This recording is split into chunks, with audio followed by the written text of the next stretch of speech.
Jika kalian belajar, entah belajar bahasa, sains, politik, atau entah apapun itu, kalian pasti perlu mengingat kalimat, rumus, fakta-fakta yang jumlahnya sangat masif. Dan dari situlah muncul metode yang sangat terkenal ini, SRS, Spaced Repetition System, Anki. Tapi tahukah kalian kalau ada teknik yang dapat meningkatkan keefektifan penggunaan flashcards berkali-kali lipat dan juga mengurangi efek negatif dari flashcard? Sebenarnya ada banyak sekali aplikasi flashcard seperti Anki, tapi kita tidak akan bahas itu semua di video ini. Intinya kebanyakan flashcards bekerja seperti ini, sebuah pertanyaan atau menebak sebuah gambar. Dan berdasarkan level ingatan kalian tentang suatu informasi, sistem spaced repetition akan menilai untuk menentukan kapan kalian perlu text-post lagi dengan informasi pada saat momen kalian hampir lupa. Flashcard sangat berguna karena 3 alasan utama. Pertama, flashcards melatih active recall of knowledge. Flashcards membuat kita untuk dapat mengingat informasi dengan jangka waktu yang semakin lama, dan ini sangat berguna untuk memory retention, yaitu seberapa panjang dan seberapa baik kita mengingat informasi yang telah kita pelajari. Kedua, mempermudah spaced repetition. Dengan sistem spaced repetition yang dengan efektif menentukan kapan kita perlu mengulang suatu informasi berdasarkan kemampuan mengingatmu, repetition itu sangat diperlukan ketika mempelajari suatu hal entah apapun itu, dan aplikasi flashcards biasanya membuat pengulangan menjadi sangat mudah. Berkat jenius yang menciptakan digital learner system yang mempermudah proses pengulangan yang kalau dilakukan secara manual menjadwal kapan kita akan mengulang suatu informasi itu sangat-sangat merepotkan dan akan memakan banyak sekali waktu untuk menentukan kapan kita harus mengulang suatu informasi. Ketiga, berguna untuk micro learning. Kalian dapat menggunakan flashcards ketika kalian di toilet menunggu antrian atau mungkin ketika menunggu pesanan sangkir kopi kalian. Kalian bisa menggunakan waktu beberapa menit saja untuk dapat memperkuat ingatan kalian dengan waktu yang biasanya mungkin kalian buang sia-sia. Jadi dengan 3 kegunaan ini bisa disimpulkan bahwa flashcard itu sangat berguna, dan karena kita dapat menggunakannya dengan mudah dengan waktu yang sangat singkat jika kita menggunakannya dengan benar.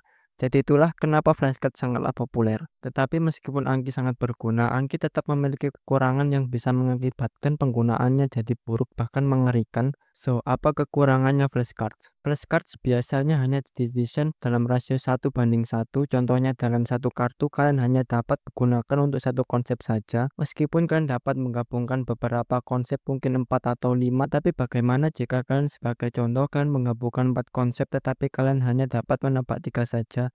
Kalian menentukan bahwa jawaban kalian benar atau salah. Jadi ini akan sangat kacau jika kalian mencoba menaruh lebih dari satu konsep per kartu. Jadi intinya bahwa flashcard hanya dapat membantu dalam low order learning seperti simple memorization, yaitu menghafal informasi yang simpel tanpa pemahaman mendalam, contohnya menghafal rumus, daftar kosakata, atau fakta-fakta umum. Di video ini aku akan membahas cara bagaimana menggunakan flashcard dengan benar untuk meningkatkan sisi positifnya dan mengurangi sisi negatifnya. Akan tidak efektif jika kita hanya fokus terhadap bagaimana cara meningkatkan sisi positifnya aja. Alangkah baiknya untuk kita mengetahui sisi negatif yang dapat berakibat fatal, jadi kita dapat menghindarinya atau mengubahnya menjadi sesuatu yang positif dan tentunya akan membawa kita pada jalan yang benar. Masalah pertama, menggunakan flashcard terlalu banyak menjadi sangat membebani. Jika kalian berniat membuat flashcard untuk semua hal, contohnya kalian membuat ratusan flashcard setiap harinya, dan ini tentu akan sangat melelahkan dan memakan banyak sekali waktu. Jadi tentu ini merupakan sesuatu yang buruk. Jika kalian terlalu bergantung dengan flashcard dan tidak menggunakan metode lain yang mungkin dapat meningkatkan kualitas belajar kalian. Sebagai contoh, untuk belajar bahasa daripada hanya menghabiskan banyak waktu untuk membuat flashcard kosakata yang berjumlah ratusan setiap hari, akan jauh lebih efektif jika kalian menggunakan metode immersion untuk memahami kosakata apa yang jarang ditemui atau sangat sulit untuk diingat, dan apa kosakata yang sering dijumpai atau gampang untuk diingat. Jadi kita tidak perlu menggunakan flashcard untuk kosakata yang mudah dijumpai atau mudah untuk diingat, tapi kita dapat fokus pada kosakata yang sulit ditemui atau sangat sulit untuk diingat. Oke, itu mungkin sedikit membingungkan. Jadi intinya, kita hanya perlu menggunakan flashcard untuk kosakata yang memiliki frekuensi rendah dan menggunakan metode immersion untuk kosakata yang memiliki frekuensi tinggi. Kita akan mudah mengingat informasi yang sering kita gunakan atau praktekkan, karena dengan begitu kita memberi sinyal kalau kita memerlukan informasi tersebut untuk keberlangsungan hidup kita. Sangat penting untuk menggunakan flashcard seefisien mungkin, karena jika kalian terjebak dengan tumpukan gunung flashcard, kalian akan bakal kesulitan untuk menggunakan metode lain karena kalian akan menggunakan banyak sekali waktu hanya untuk menggunakan flashcard yang terus menumpuk, dan ini akan sangat-sangat menjadi beban yang menjadikan metode ini sangat-sangat tidak efektif. Itu kenapa pada masalah yang kedua yaitu flashcard sangat repetitif. Memang ini dari flashcard itu repetition, jadi ini bakal sangat repetitif, tetapi ini memiliki masalah lain. Karena kita terus mengulang-ulang flashcard yang sama terus-menerus, kita malah menghafal flashcardnya bukan informasi yang ada. Mungkin kalian pernah merasakan sebelumnya, contoh yang sering terjadi mungkin kan punya flashcard yang berisi pertanyaan, apa yang dimaksud dengan atom? Dan mungkin jawaban kalian itu, atom adalah unit terkecil dari suatu unsur kimia. Dan setelah kalian mengulang-ulang kartu ini untuk beberapa kalinya, kalian mungkin dapat bisa menebak apa isi dari kartu ini dengan hanya membaca apa yang dimaksud dengan, dan kalian tahu kalau di akhir kalimat dari pertanyaannya adalah atom. Dan jika kalian lakukan ini dengan waktu yang lama, kalian mungkin dapat mengenali flashcardnya hanya dengan membaca apa yang dimaksud, dan kalian bisa langsung tahu kalau sisanya bakal dimaksud dengan atom, dan kalian bisa langsung tahu jawabannya meskipun kalian tidak membaca seluruh pertanyaan. Ini mungkin terlihat sesuatu yang bagus karena kita dapat mengingat suatu informasi dengan cepat, tapi masalahnya adalah kita tidak lagi mengetes kemampuan kita dalam mengingat ilmu pada kartunya, tetapi kita malah mengetes kemampuan recognition atau kemampuan untuk mengenal sesuatu yang kita rasa familiar. Jadi kita hanya melatih kemampuan recognition kita pada spesifik flashcard ini. Tapi ketika kita mempraktekkan ini atau kita dites dengan diberi semacam pertanyaan tentang flashcard ini, tetapi dengan pertanyaan yang berbeda dengan apa yang kita buat di flashcard, kita mungkin akan kesusahan untuk mengingatnya karena kita tidak lagi mengetes pemahaman tentang ilmu tersebut. Ketika kita salah menjawab tipe soal seperti ini mungkin terasa hanya kesalahan kecil karena kita merasa sudah tahu jawabannya, tetapi penting untuk diketahui bahwa terdapat perbedaan yang sangat besar antara mengetahui sesuatu dengan dapat mengingat kembali dan menggunakannya dalam konteks yang realistis. Jadi agar kita dapat menggunakan flashcard dengan efektif, kita perlu membuatnya menjadi high order thinking dan membawanya tidak terlalu banyak, dan juga kita perlu membuat flashcard yang dapat mengantisipasi agar kita benar-benar melatih kemampuan kita tidak hanya mengingat flashcardnya saja. Oke, untuk mengatasi masalah-masalah ini ada 3 strategi yang terbukti sangat efektif yang dibuat oleh Dr. Justin Sang. Justin Sang adalah seorang YouTuber edukator produktivitas yang dikenal luas karena konten-kontennya tentang belajar dengan efektif. Strategi ini dibagi menjadi 3 bagian: targeted review, consolidation and preparation, and preview. Pada bagian kedua, consolidation and preparation, kita akan mencakup semua materi yang telah kita pelajari sebelumnya. Pada bagian ini kita akan mereview ulang catatan kita. Namun ketika kita mereview materi yang ada di catatan kita perlu memfilter informasi dan kita perlu memutuskan informasi apa yang mungkin kalian rasa bakal melupakannya. Atau mungkin kalian merasa harus menghafalnya tetapi merasa tidak percaya diri untuk dapat menghafalnya ke dalam flashcards. Jika kita pakai konteks dalam menghafal kosakata bahasa asing, ini tuh seperti memilah kosakata yang memiliki frekuensi yang tinggi dengan kosakata frekuensi yang rendah. Kebanyakan orang hanya memasukkan semua hal yang mereka rasa perlu diingat dan berakhir dengan tumpukan ribuan flashcard yang pada akhirnya akan sangat membebani. So, pada saat kita memilah informasi yang akan kita masukkan ke dalam flashcard, kita perlu memfilter informasi mana yang kalian rasa percaya diri untuk dapat menghafalkannya, karena mungkin kalian selalu menggunakan informasi tersebut atau kalian sering terpapar dengan informasi tersebut, atau mungkin kalian merasa sangat familiar dengan informasinya jadi percaya diri tidak akan melupakan informasinya. Maka kalian tidak perlu memasukkannya ke dalam flashcard. Sedangkan untuk informasi yang kalian rasa pada saat itu sulit dipahami dan kalian rasa akan melupakannya, tapi kalian rasa untuk penting untuk mengingatnya, maka ini ada informasi yang perlu kalian masukkan ke dalam flashcard. Untuk awal-awal mungkin kalian hanya melakukan hal simpel seperti direct recall untuk fakta dan konsep secara normal, tetapi karena kalian menfilter informasi yang kalian masukkan ke dalam flashcards, kalian pasti setidaknya memiliki lebih sedikit flashcards dari normalnya. Oke, dan akhirnya kita mulai ke bagian yang menarik. Dalam seminggu kalian mungkin akan secara konsisten melakukan flashcard sebanyak 100 sampai 150 kartu per minggu jika kalian dapat memfilter dengan baik. Tapi jika kalian melakukan flashcard lebih dari itu, ini adalah sebuah tanda bahwa kalian kurang efektif dalam memfilter informasinya. Ya, kalian perlu meningkatkan keefektifan kalian dalam memfilter informasi, tapi aku tidak akan membahasnya di video ini karena itu di luar konteks video ini. Selama seminggu kalian perlu mengoptimalkan rutinitas flashcardmu agar lebih efektif. Pertama, tandai kartu yang bisa kalian jawab dengan benar selama 3 kali berturut-turut.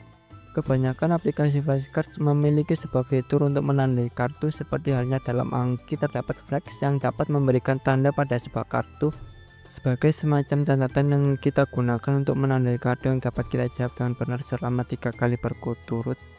Terus sebaliknya, jika kalian punya kartu yang salah 3 kali berturut-turut, maka kita perlu menandainya dengan flag juga, tapi dengan warna yang berbeda agar kita dapat membedakannya. Jadi untuk beberapa hari ke depan atau beberapa minggu ke depan, kita memiliki list satu yang memiliki tanda 3 kali benar berturut-turut dan 3 kali salah berturut-turut.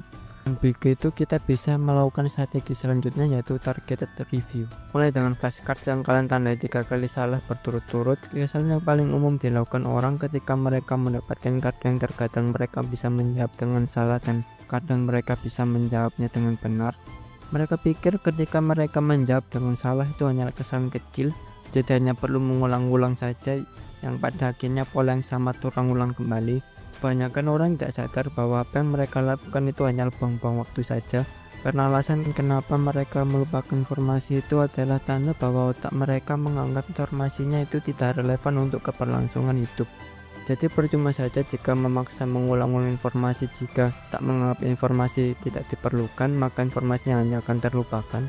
Sangat penting untuk menggunakan sedikit waktu kalian untuk benar-benar mengkonsolidasi pengetahuan kalian tentang kartu ini agar dapat mengurangi kemungkinan kita lupa dengan informasinya. Mungkin hanya memakan 5-10 menit saja untuk mencoba lebih mendalami pengetahuan tentang kartu-kartu tersebut dan mencari tahu apakah ada relevansi kartu ini dengan apa yang kita perlukan. Dan lebih mendalami lagi, mungkin akan sadar dan berpikir, oke, aku rasa aku tidak butuh informasi ini, jadi aku dapat menghilangkannya saja. Semakin banyak kartu yang bisa kalian hilangkan, maka semakin bagus, karena semakin sedikit kartu yang perlu kalian pikirkan. Semakin banyak kartu yang kalian bisa hapus, maka semakin bagus. Untuk kartu yang bisa kalian jawab dengan 3 kali berturut-turut, ini adalah kartu-kartu yang memiliki keterhubungan yang cukup kuat dengan kalian. Jadi alangkah baiknya agar tidak terasa membosankan karena repetitif, kita akan menelusuri mereka lebih dalam dan menggabungkan dan meningkatkannya. Kita telah mengingat basic-basicnya, jadi coba challenge diri kita dengan level yang lebih tinggi. Coba list semua kartu yang kalian jawab dengan benar dan cobalah berpikir bagaimana kartu-kartu ini mungkin berkorelasi satu sama lain atau berpengaruh satu sama lain.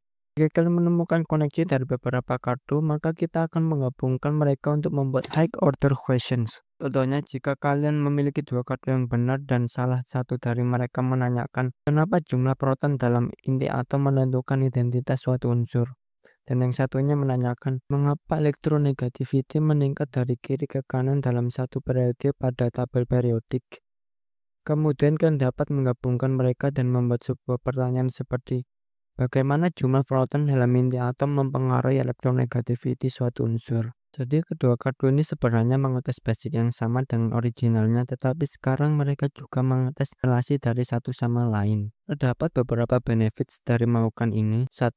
Ini mengurangi jumlah flashcards yang perlu kamu pikirkan. Kedua, membuatmu berpikir tentang koneksi dan menghubungkan ide-ide yang dapat memperkuat pemahamanmu. Ketiga, membangun pengetahuanmu yang sudah ada.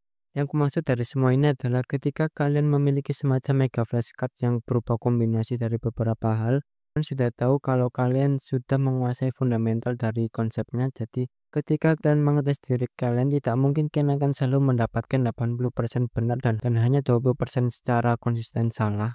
Dan karena flashcard akan secara konsisten kalian gabung dan ubah-ubah selama penguasaan kalian terus meningkat, kalian tidak akan mencapai titik di mana terasa sangat repetitif dan kalian hanya mengingat flashcardnya saja. Dan selama kalian terus menggabungkan dan mengupgrade, ini mungkin akan memakan sedikit waktu untuk men-setup semua menggunakan proses ini. Tapi untuk awal-awal ini akan memakan waktu selama mungkin hanya 1-2 minggu untuk meningkatkan efisiensinya. Tapi ini juga mungkin akan mempercepat waktu untuk menjawab pertanyaan-pertanyaan ini karena ini dibangun secara langsung dari apa yang telah kamu ketahui, dan membuat pertanyaan yang menantang seperti ini akan sangat mudah jika kalian memfilter list yang kalian tahu kalau hal itu dapat digabungkan. Ini akan jauh lebih mudah daripada melakukannya dari awal. Dua langkah ini di mana mereview yang salah dan menggali lebih dalam dan mereview yang benar terus menggabungkannya dan meningkatkan level mereka lebih tinggi.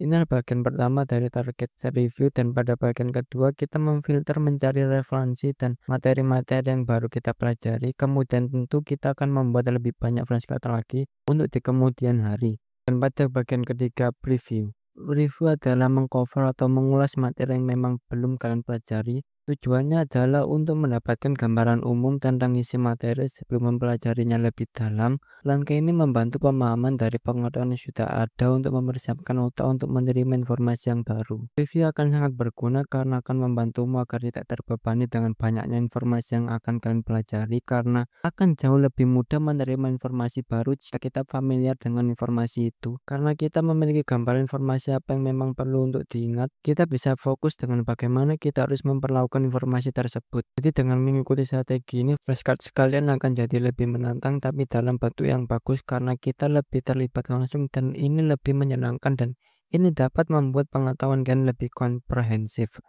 Jadi ini akan membuat flashcardmu menjadi tidak membebani dan dapat meningkatkan fokusmu. Oke, karena judul video ini adalah tutorial Anki, jadi sekarang aku mau membahas sedikit poin-poin yang cukup berguna dalam penggunaan Anki. Oke, pertama mari kita bahas tentang Primitive. Basically, Primitive akan menjadi media yang sangat powerful, tapi tentu jika kalian menggunakannya dengan benar. Primitive dapat sangat membantu karena mereka membuat tag yang masif untuk suatu subjek, jadi ini akan menghemat banyak sekali waktu. Tetapi jika digunakan secara tingkatan yang massal, banyak orang berhenti menggunakan Anki karena ini. Contohnya aku sendiri, aku dulu berhenti menggunakan Anki sejenak setelah secara konsisten menggunakannya secara sekitar 7 bulan. Karena setelah kupikir-pikir, jika aku melanjutkan seperti ini terus setiap hari, itu akan sangat-sangat membebani, karena ini sangat-sangat melelahkan karena jumlahnya sangat-sangat banyak dan ini sangat membosankan. Jadi Primitive akan sangat berguna karena menghemat waktumu untuk membuat flashcard sendiri. Ada beberapa Primitive contohnya seperti Core 2K/6K. Jika kita cek di browse seperti yang kalian lihat, terdapat sangat banyak sekali kartu di dalam tag ini. Ya, basically ini terdapat 2000 kartu kosakata bahasa Jepang dalam tag ini. Jadi ini membutuhkan mental yang kuat untuk bisa konsisten, tetapi bagiku belajar yang membosankan itu tidak worth it untuk dilakukan. Oke, jika memang kalian tidak masalah dengan itu, kalian dapat tinggal pergi ke Google, ketik search tag Anki Web, dan kalian akan menemukan website ini, dan di sini terdapat banyak sekali tag yang dapat kalian pilih berdasarkan kebutuhan kalian. Tetapi biasanya tag di sini terkadang ada errornya. Jadi rekomendasiku kalian dapat menggunakan media lain seperti website atau forum, atau terkadang ada influencer yang membuat tag secara gratis. Well, sebagai contoh forum yang cukup populer seperti Reddit. Contoh, jika kalian seorang pemula yang ingin belajar bahasa Jepang, kalian bisa cari di Reddit tentang tag yang bagus untuk pemula. Bagusnya di sini kalian bisa tahu mana tag yang banyak dipakai orang dan yang tidak digunakan dari feedback opini orang-orang, jadi kalian bisa tahu tag apa yang memiliki kualitas yang tinggi.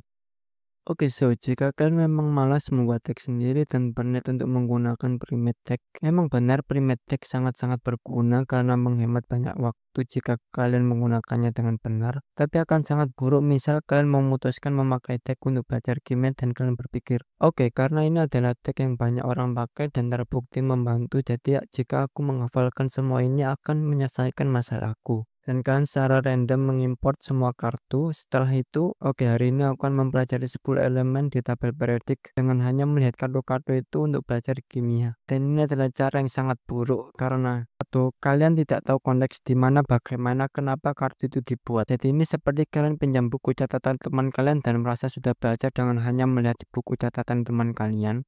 Kedua, kalian tidak memiliki gambaran bagaimana kartu itu dapat menjadi seperti itu. Contohnya kalian mau mempelajari elemen-elemen yang ada di periodic table, dan kalian, oke, hari ini aku menghafalkan simbol H untuk hidrogen dan He untuk helium, dan tanpa mengetahui elemen macam apa itu Cu atau copper, Te atau tellurium, dan kalian hanya mencoba untuk menghafal mereka. Ini sangat mengerikan karena kita menghafal sesuatu yang bahkan kita tidak tahu apa itu. Tapi jika kalian contohnya menonton video tentang elemen-elemen yang ada di periodic table and you like, oke, jadi oksigen itu suatu seperti ini dan gunanya itu semacam ini. Dan ketika kalian memutuskan menggunakan deck untuk periodic table, kalian bakal, oke, ya ini tuh seperti ini karena ini, dan sekarang aku tidak hanya menghafal simbol-simbol random, aku menghafal suatu konsep ini. Jadi Primitive baru akan efektif jika kalian memiliki pemahaman terhadap kartu-kartunya atau kalian relevan terhadap itu. Oke, sedikit membahas tentang bahasa. Itulah kenapa sangat efektif menggunakan metode immersion sebagai metode utama belajar bahasa asing. Karena fokus utama metode immersion adalah membuat otak kita relevan dengan bahasa tersebut. Jadi semakin kita relevan, akan semakin mudah kita menghafal kosakata-kosakata asing karena kita tidak menghafal sesuatu yang random lagi. Tapi jika kalian hanya memasukkan semua ke dalam flashcards tanpa membaca apapun, melakukan apapun, dan berekspektasi untuk memahami semuanya dari premed text, maka sebenarnya kamu tidak mendapatkan apa-apa. Yang kamu lakukan hanya menghafal sekelompok kalimat. Oke, untuk kesimpulan, premed text memang sangat bagus jika kalian menggunakannya dengan benar. Memang sisi positifnya lebih berat daripada sisi negatifnya, tetapi akan sangat penting untuk memahami sisi negatifnya untuk ditangani. Dan tentu jika kita dapat mengurangi sisi negatifnya, maka artinya keefektifan kita meningkat. So, pertama, jangan terlalu mengandalkan premed text dengan jumlah yang masif. Kita tidak ingin melihat deck dengan ribuan kartu dan oke, aku tidak mungkin menghafalkan semua ini. Never mind. Seperti yang gue katakan sebelumnya, semakin sedikit kartu maka semakin bagus secara mental. Karena bahkan seorang profesional di suatu bidang, mereka tidak menjadi profesional dengan menggunakan flashcards dalam jumlah yang banyak. Bahkan mungkin mereka tidak menggunakan flashcards sama sekali. Kedua, jadikan referensi ubah menjadi catatanmu. Premed text bisa menjadi referensi yang bagus jika kalian tidak tahu bagaimana seharusnya kalian lakukan. Tapi pastikan kalian mengedit, memodif menjadi sesuatu yang terasa lebih relevan dan mudah kalian pahami konteksnya. Dan juga akan sangat buruk jika kalian memaksa menghafal sesuatu yang kalian tidak pahami. Jadi pastikan untuk pahami terlebih dahulu sampai kalian paham dengan konsepnya. Bagusnya Anki, jika kalian tidak memiliki waktu untuk mempelajarinya, pada saat itu kalian bisa memakai fitur Bury. Fitur Bury di Anki adalah cara sementara untuk menyembunyikan kartu dengan menunda jadwal review kartu yang awalnya hari ini menjadi besok, sehingga kita dapat fokus pada kartu yang lain. So, memang premed text sangat berguna untuk menghemat banyak sekali waktu. Jika memikirkan harus membuat ribuan kartu pasti akan sangat merepotkan. Tapi aku tetap memilih pada tim buat kartu sendiri karena alasannya simpel. Aku buatnya tidak secara sekaligus tapi sedikit-sedikit, dan sebelum memutuskan untuk membuat kartu baru, aku pastikan untuk oke, kenapa aku perlu kartu ini? Apakah aku akan memerlukan ini untuk masa yang akan datang? Why? Oke, karena video ini sudah cukup panjang dan sebenarnya masih banyak hal yang perlu dibahas, contohnya pada bagian kedua teknik untuk melakukan consolidation and preparation, dan masih banyak lagi hal di video ini yang dapat dibahas jauh lebih mendalam. Tapi aku akan cukup sampai di sini saja dulu. Jika banyak yang tertarik untuk mempelajarinya lebih dalam dariku, mungkin aku akan membahasnya di masa depan. Tetapi sebenarnya ada banyak sekali forum yang dapat kalian gunakan untuk mempelajarinya lebih dalam, atau mungkin ada youtuber yang lebih baik dalam menjelaskan daripada aku. Ya, untuk sekarang segini saja yang bisa aku sampaikan. Terima kasih telah menonton sampai detik ini. Aku akan sangat terbantu jika kalian mau mengklik gambar jempol ke atas di bawah judul video ini dan tulisan subscribe berwarna merah di bawah. Oke, begitu saja. Terima kasih.